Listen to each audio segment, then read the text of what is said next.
Hello, welcome back to Education Friday.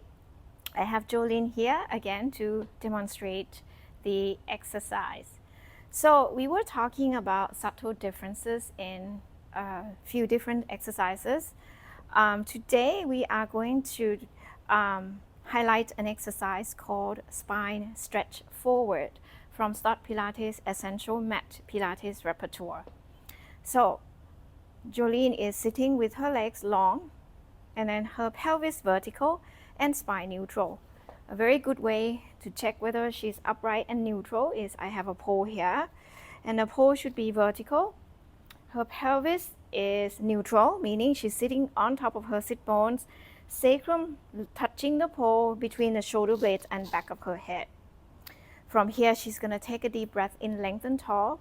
Exhale, articulate the spine to flexion from head to tail. So she's peeling her spine off the pole, one vertebra at a time. So here, she's going a little bit too far forward. You want sacrum still touching the pole here. So you can see here that the hip flexion hasn't changed. The angle of the hip flexion remains the same. The hip start position is already in flexion, and you're not going into even more flexion. The focus here is the articulation of the spine from neutral into flexion.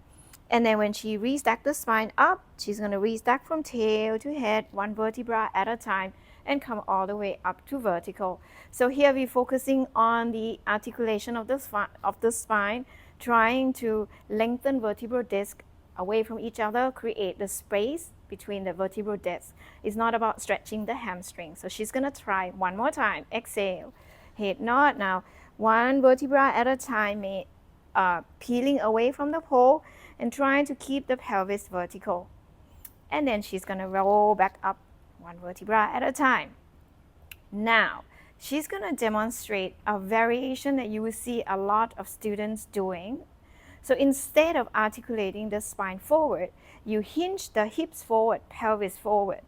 Yes, so here, the angle of your hip joint now is no longer the same, right? From 90-degree flexion become less. So she's flexing her hip joint further.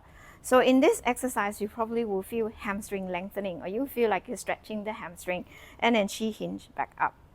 She try again and hinge forward. So you will see a lot of students will do this instead.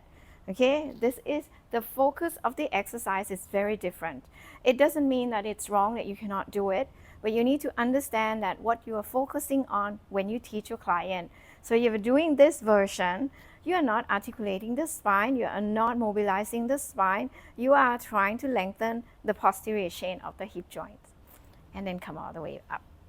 Okay, I hope this episode is helpful for you, and see you again next week. Bye.